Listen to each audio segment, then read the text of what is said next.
Okay, time to start.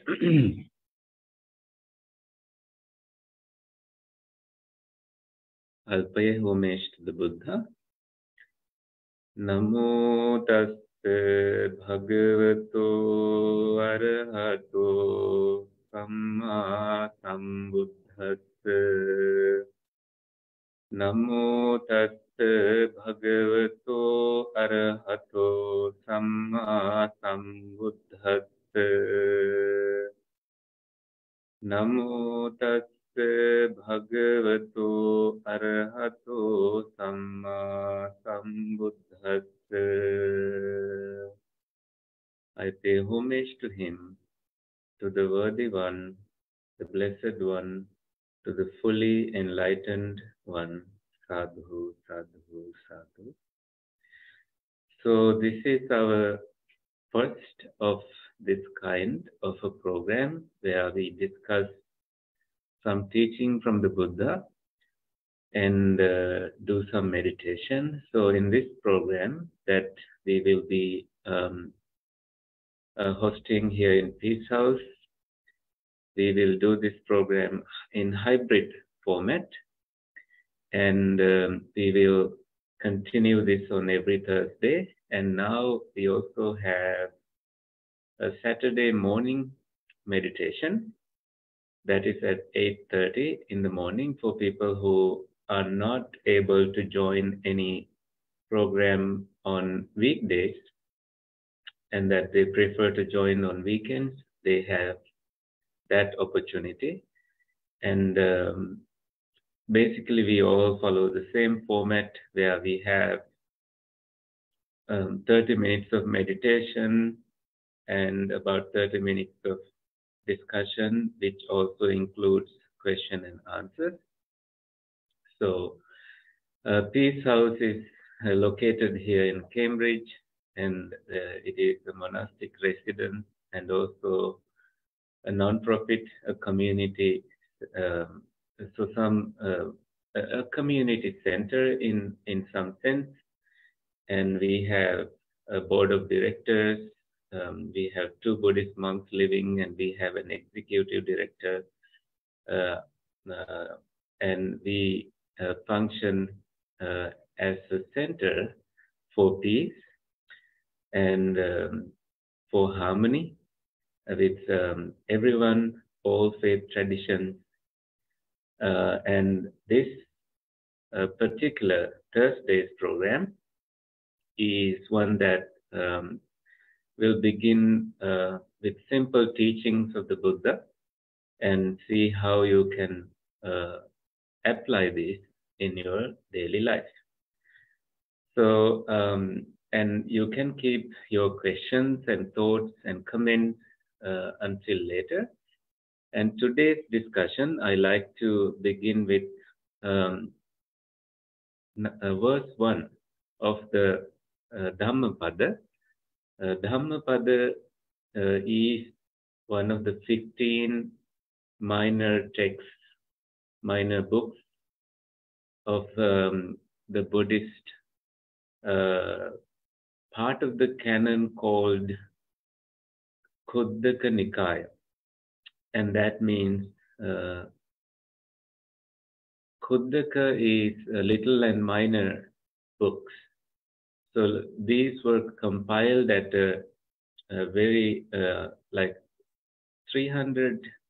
So from the Buddha's demise to 300 years between that time.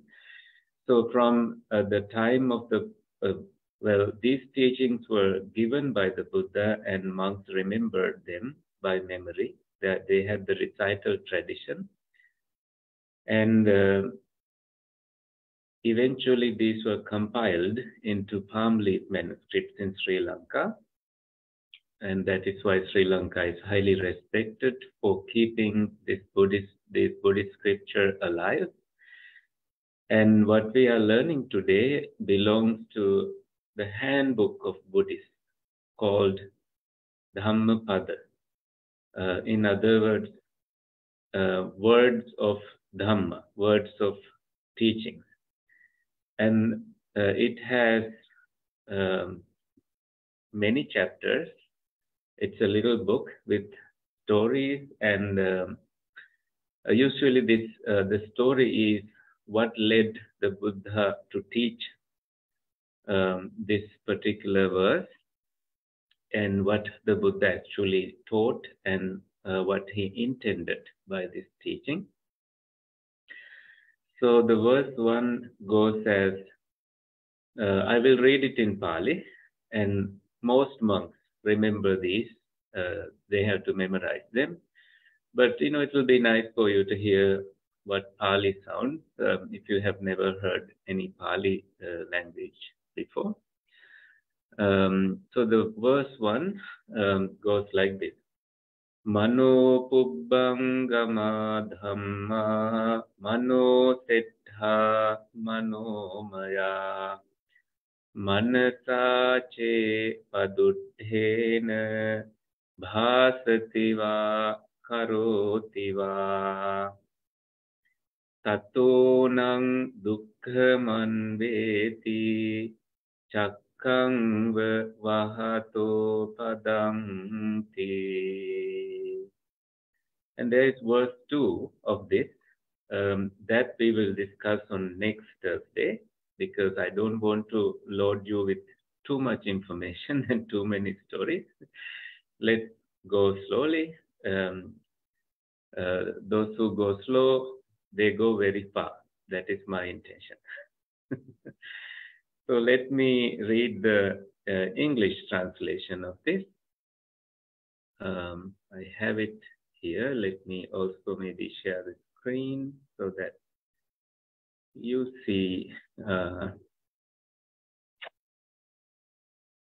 Pali. See, the Pali here is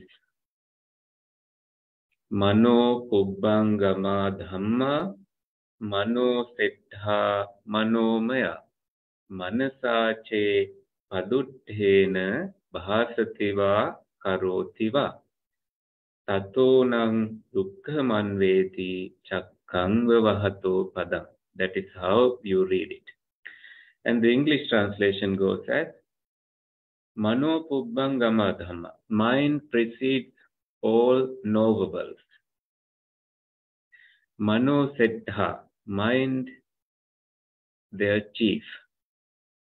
Mind is the chief. Manomaya. Mind made are these things. Manasache paduddhena. If with a corrupted mind, bhasativa karotiva, if one were to speak or act with an impure mind, tato nang, then to him dukkha manveti, suffering follows him. How? There is a simile. Chakkang vahato padam. As does the wheel the ox's hoof. So the basic idea is, when you have an impure mind and you say something, suffering follows you. You think that somebody else feels that suffering, but you are the one who is suffering.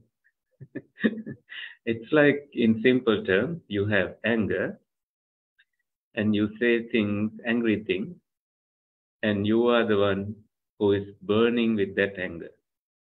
Therefore, it is something that you need to remove from your whole being, whole existence. And the things you do are similar. If you do anything, any activity, like hitting someone, pushing someone, punching someone, with an impure mind, and there is suffering that follows you. And the simile is, as does the wheel of, you see this image here, there is a person, and there is an ox, there is a wheel cart. This ox alone cannot take this wheel cart off of its straps.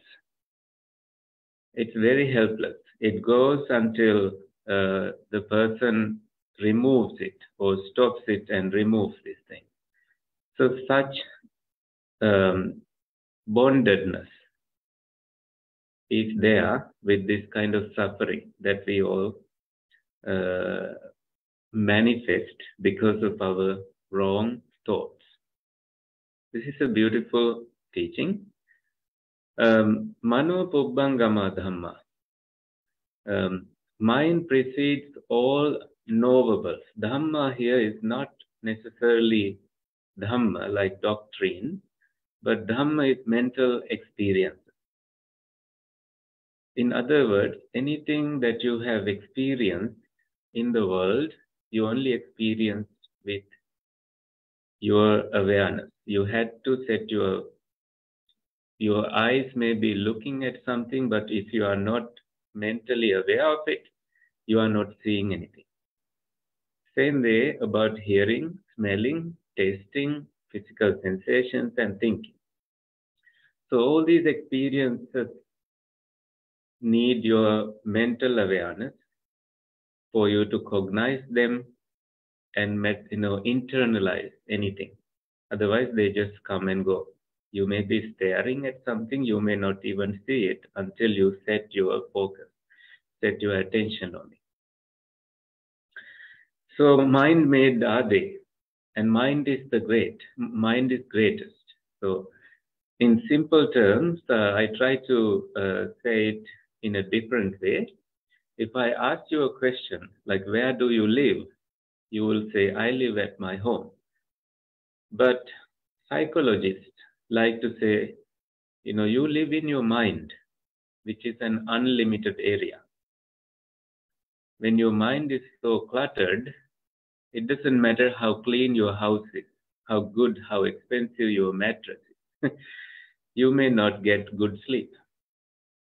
If you are boiling with, anger, hatred, jealousy, anything that is, mentally not so good, I don't think anybody will want to stay around you, not even your loved ones. They will say, maybe you need to take some break from all the things that you have been doing. Maybe you need to come back to your senses, come back to your life. Because in that mind home, things are not good. Things don't look great. This is why before you speak, we practice what you have to say. We think what we have to say, and we make sure that we say the right thing. And that way there is peace. And what you say, if what you say brings you peace, it definitely brings you peace to others, more likely than not.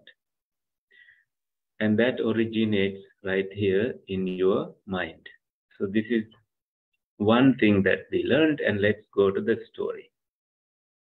And in this image, just see how there's a skeleton-like thing. This is like the karma baggage, karma. The things that you have done in the past, things that you are carrying with you, they come behind you. You don't see it, but it's ready to scare you anytime. Okay? So this story is about this monk named Chakkupala. He was a blind monk. Okay, so let me zoom this out. And I will read this for you. On one occasion, this monk named Chakkupala came to pay homage to the Buddha at the Jetavana monastery. One night, while pacing up and down in meditation, that means he was doing walking meditation, this monk accidentally stepped on some insects. In the morning, some monks visiting this monk found the dead insects. This is a no-no. You can't kill any beings as a monk. They thought ill of the monk.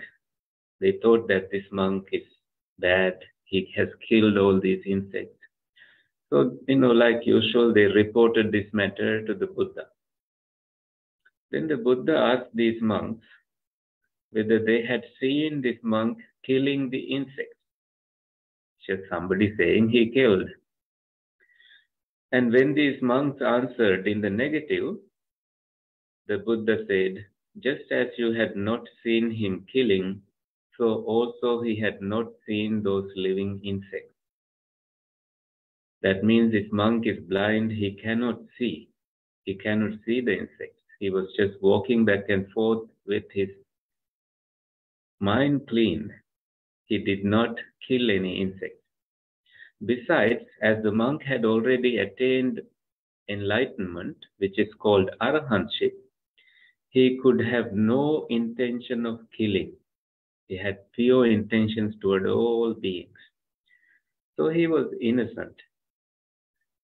And then, on being asked why this monk was blind, although he was an enlightened monk, the Buddha told the following story. There is another story.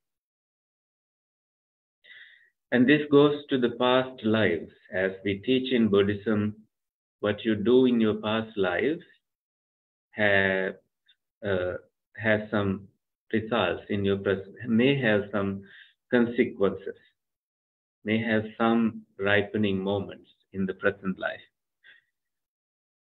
Therefore, we try to do good in this life, so we minimize the impact of whatever we may have done unknowingly or knowingly, so that we don't get into situations where there is tremendous amount of suffering, unbearable things. Okay, let's go to that other story. So Chakkupala was a physician. He was a doctor in one of his past lives. Once he had deliberately made a woman patient blind. How? That woman had promised to become his slave together with her children if her eyes were completely cured. Fearing that she and her children would have to become slaves, she lied to the physician. She told him that her eyes were getting worse, when in fact they were perfectly cured. So she lied. The physician knew she was deceiving him, so in revenge, he gave her another ointment which made her totally blind. As a result of this evil deed, physician lost his eyesight many times in his later existence. In this current life, even though he had the fortune to meet the Buddha, see the Buddha, and practice the teachings of the Buddha, somehow, even in his, the fact that he is enlightened means he had fortune, he had merits, so much of merits at the time, so that he is free from the cycle of birth and death. And that attaining enlightenment means that is his last existence. He's not being born again anywhere, in any form of existence, whether it is human form, animal form, heavenly form, anywhere else. He is done from that cycle of birth and death. And that in Buddhist language is a lucky situation, but because of his past karma, past deeds, he had this situation when he was meditating, he did not go to sleep, his eyes, suffered because of that, and he lost his eyesight. So, likewise, in many circumstances in previous lives also, after that incident with that woman, he was not getting proper eyesight because of these things that he had done before. And knowing that you all have perfect eyesight, you have not done anything like that. You have not had that kind of impurity in your mind. So let's be happy and accept that this mind can do lots of evil things to us without us knowing. That is why sometimes, I've heard, I have read somewhere that it says that mind is a great master, also a bad master, a great slave. Only when you put it in whatever the place you want it to serve. So can be a bad master, it can be destructive, but a great slave. When you tame your mind, that you discipline, it's like when you are small, you don't really understand why parents are trying to give you house rules and come home at this time, you have to eat everything in your plate and all these things. Later, when your parents are no more, you start to appreciate these things, in most cases. And just a simple example like that. And there's this young man who hated his father telling him to turn off the light, turn off the fan, who's in the room, nobody, why is the TV running and all that. But then he later went into an interview and he saw there was a water tap open and turned on and running, and he turned it off. And there was a fan running and nobody was there. He turned it off. And there was a rug that was not aligned properly. He put it in right place. And he walked into the interview room. There were hundreds of other people waiting to be interviewed. And that person who was interviewing this young man said, come back, when can you come to work? All because, they observed, they set cameras to observe what this man would do in those places, that his behavior, the attitude he showed was more important than any qualification he showed. So then that interviewer told other people to go home, that they found the right person. It came from those rules set from home, from his dad, and he started appreciating his dad from that point onward. That made him land in this job he really wanted. Things like that. Very simple things that we sometimes ignore, become huge things. And this is why, from childhood until death, we learn. It's a whole school. Life is a school. We learn until our last day. So today, if you have any questions, feel free to ask. If you don't have any questions, we will start our meditation. You can raise your hand if you have questions. So I know you are wanting to ask something, but you can also ask maybe at the end of the meditation, if anything you want to share.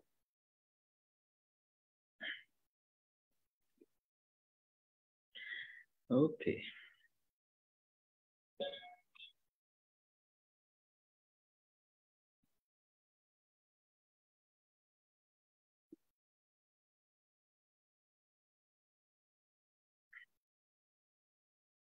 Let's start our meditation. Prepare yourself as best as you can in any posture you like. And I will sound the gong.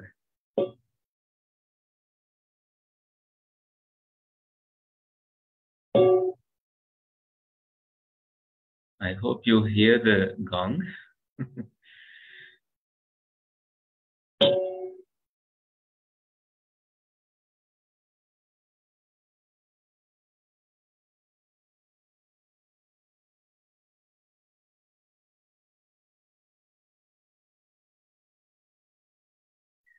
As the sound of the gong disappears,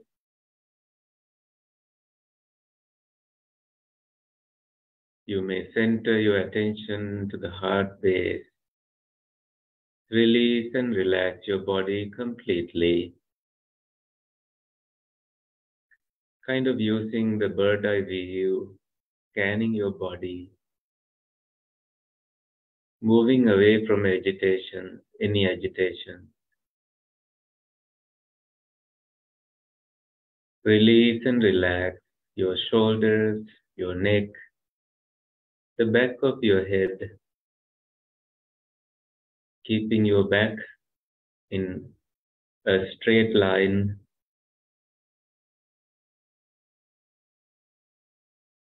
Letting go of any thoughts that may bother you, welcoming peace and calmness.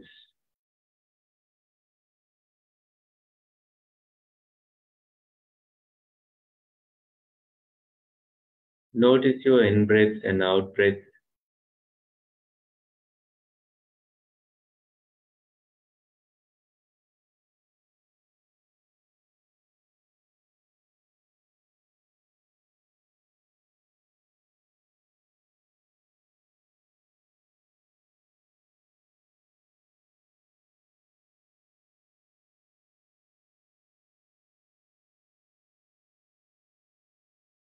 The natural breath that is happening right here, right now.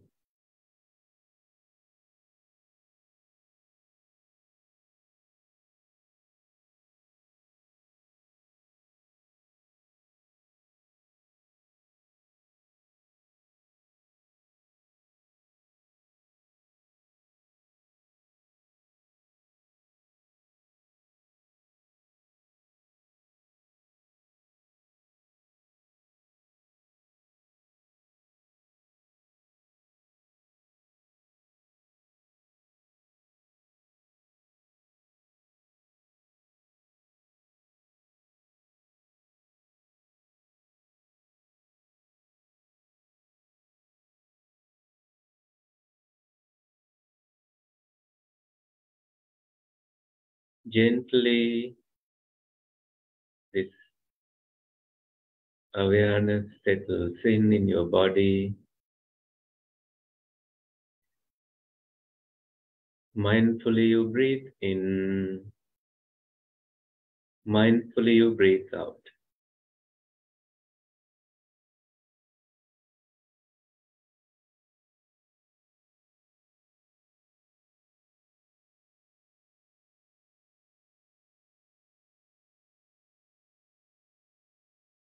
You may change your posture mindfully anytime during this meditation to continue the practice uninterrupted.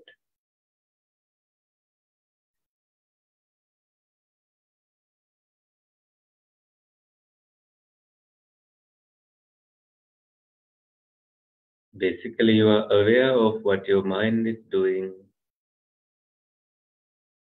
and bringing the complete awareness of your mind toward your inhaling and exhaling.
Without any external disturbances, since your eyes closed and you are not paying attention to sounds, they come and go. Nothing bothers you. And the thoughts are also visitors. When you don't have to set your focus on them, they disappear.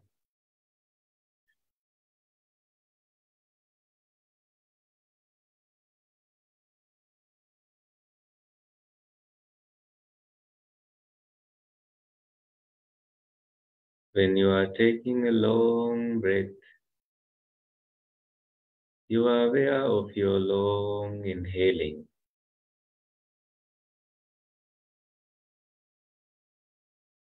Long exhaling, you are aware of it as it happens.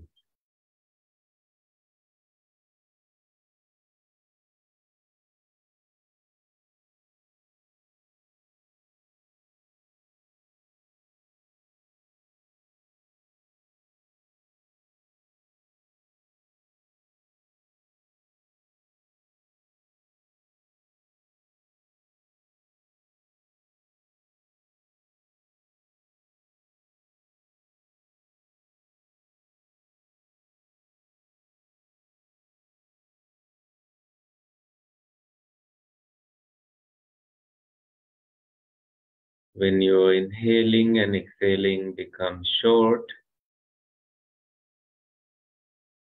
or long, you are aware of these changes that are happening as they happen.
You may now be sensitive to your body's movements, especially your shoulders, as you breathe in and breathe out.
However subtle your breath becomes, your attention is always on where your breath is.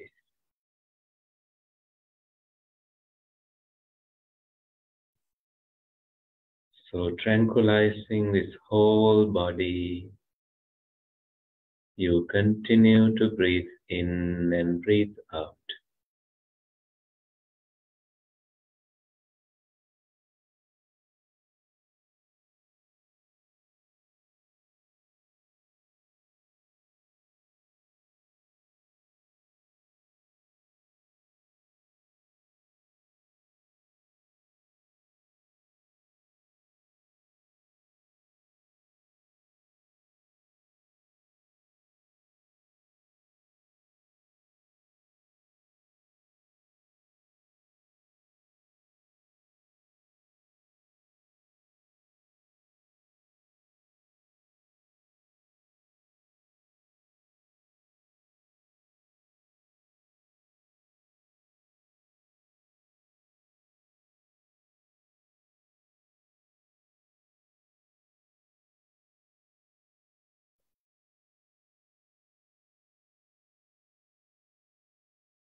When your mind wanders, you tie it with your breath, which is happening now, never in the past, never in the future. Breath is happening right now.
experiencing joyful tranquility which is generated from your seclusion from the outside world. You continue to breathe in and breathe out.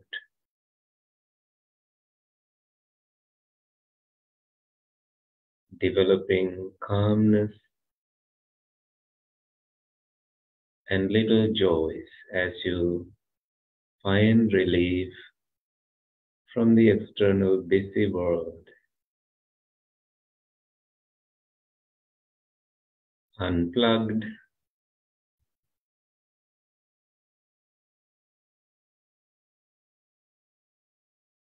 not attending to everything, but prioritizing your mental well-being.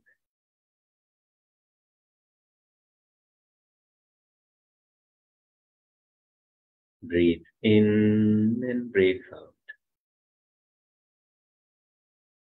The breath becomes very subtle at times, and you are aware of these changes.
Any calmness, cool sensation, tranquility that you feel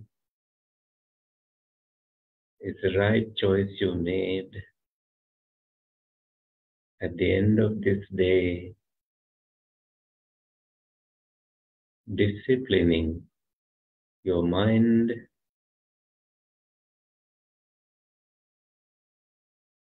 and making more room for future tranquility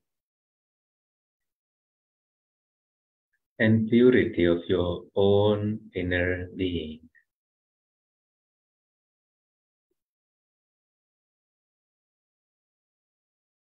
Mind precedes everything, all experiences. Mind is the forerunner. Mind is the chief. Mind made is the world that you have.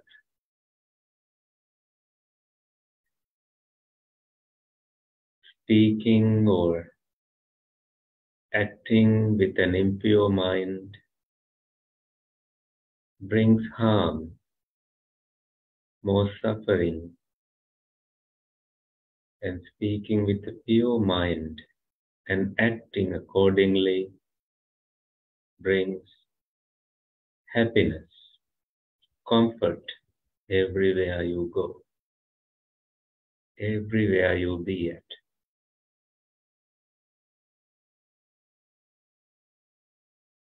With that simple reflection in mind, we'll stay quietly for a little time until you hear the sound of the gong. With that, we will end this meditation.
As you come out of meditation, let me also say the Buddha's words on loving kindness. This is called the Metta Sutta, and you may reflect on these words and generate the thoughts corresponding to the words you hear. This is what should be done by one who is skilled in goodness and who knows the path of peace. Let them be able and upright, straightforward and gentle in speech, humble and not conceited, contented and easily satisfied, unburdened with duties and frugal in their ways, peaceful and calm and wise and skillful, not proud or demanding in nature. Let them not do the slightest thing that the wise would later reprove. Wishing in gladness and in safety, may all beings be at ease. Whatever living beings there may be, whether they are weak or strong, omitting none, the great or the mighty, medium, short or small, the seen and the unseen, those living near and far away, those born and to be born. May all beings be at ease. Let none deceive another or despise any being in any state. Let none through anger or ill will wish harm upon another. Even as a mother protects with her life her child, her only child, so with a boundless heart should one cherish all living beings, radiating kindness over the entire world, spreading upwards to the skies and downwards to the depths, onwards, outwards, and unbounded, freed from hatred and ill will, whether standing or walking, seated or lying down, free from drowsiness. One should sustain this recollection. This is said to be the sublime abiding. By not holding to fixed views, the pure-hearted one, having clarity of vision, being freed from all sense desires, is not born again into this world. May the suffering ones be suffering free, fear-struck, fearless be. May the grieving shed all grief, may all beings be at ease. Sadhu, sadhu, sadhu. Excellent. That is the end of my part today. If we don't have questions, we can end here. If you do have questions, feel free to ask.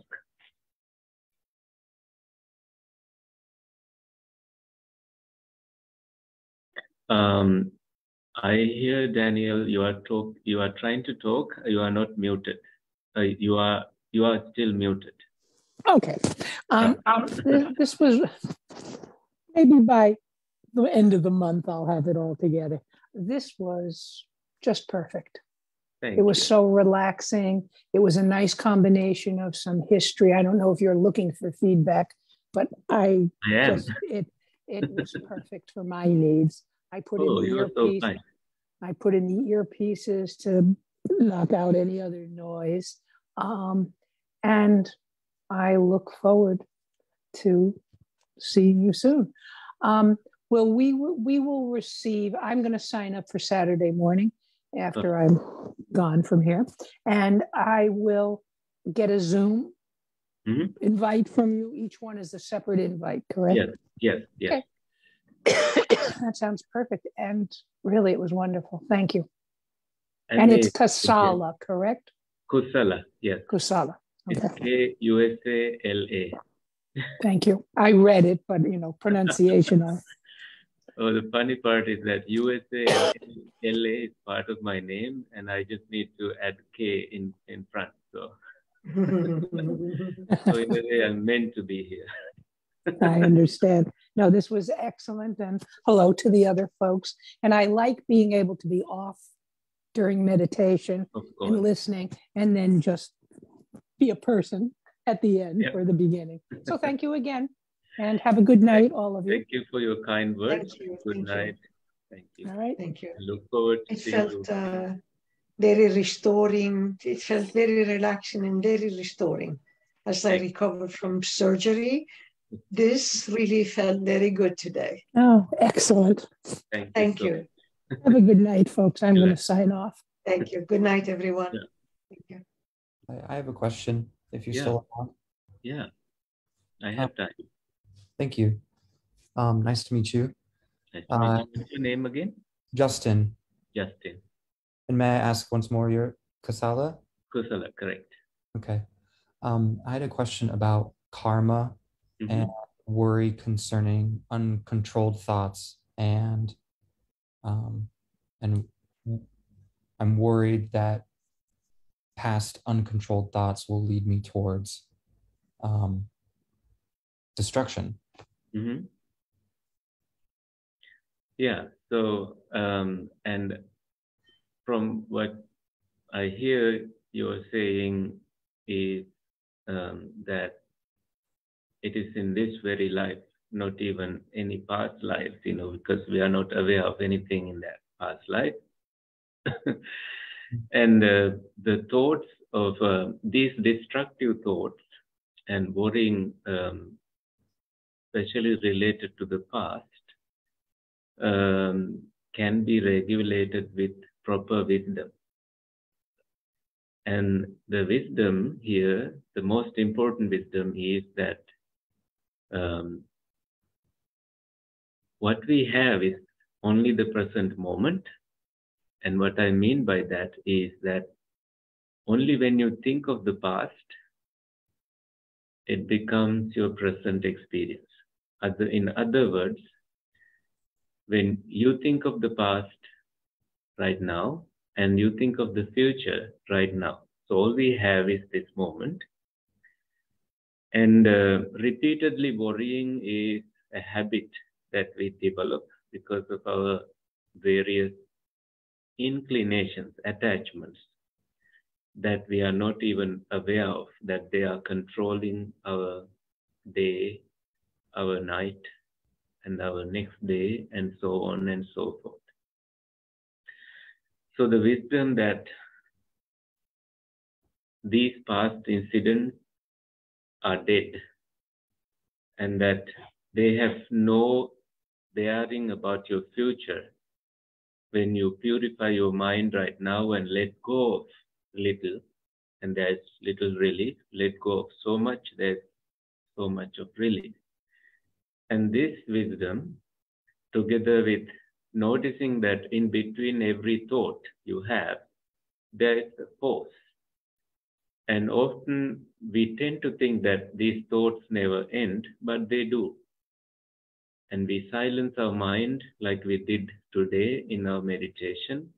With continuous daily practice like this, you notice that the gap between these thoughts are wider and wider. And then you realize that your expectations and the reality, this gap also becomes thinner, so that you stay at peace when these destructive thoughts arise, and that you are not governed by them, and they are not true for the most part, that they don't always necessarily tell you the truth. These thoughts don't tell you the truth, so you stop believing in them, and that you see that thoughts arise and pass away. You start seeing with wisdom eye that there is cessation between every experience you have. And so with your thoughts. When I say every experience, what you are seeing also experience cessation when there is more seeing and more hearing and other encounters, that cognitive functions that you do as you pay attention to things, they come, it's like a flickering of a light bulb. And with wisdom eye, when your eyes close, you have wisdom eye to see. And you start seeing that these things are not necessarily true, and you can pause and unplug and give yourself a break. And then you realize that the truth is much clearer. The truth is not so worrisome, that what you have worried about is mostly about thinking. But then when thinking vanishes, doing becomes easier. It's like pushing the wheelbarrow is easier than thinking about it. It becomes easier. Then you stop thinking about things, but start doing more and being aware of not the negativities, not anxieties, not worrying, but more of cultivating the flowers, not the weeds. And that way your mind garden becomes something pleasant for you to live in. Does that make any sense to you? Yes. Yes. And I think coming to more meditation sessions, since we are doing them more regularly, and some events are now online, and Saturday morning will be online, and this Thursday one also will be online. So you will benefit from them if you are able to make it to our midday meditations and morning chanting. It will be wonderful, so you have a continuous practice. Other times, you can maybe continue a practice with your own discipline, at home, as radiating loving kindness to you and keeping your practice going that way. Okay. Thank you. You're welcome. I saw that this session was hybrid. Are people able to join you at? Yes. Okay. You're welcome to join on site as well. Okay. Thank you. You're welcome and have a peaceful night. See you again. Oh, Kasala. Pleasure to meet you. Thank you. Right. Take care. Good night. Good night.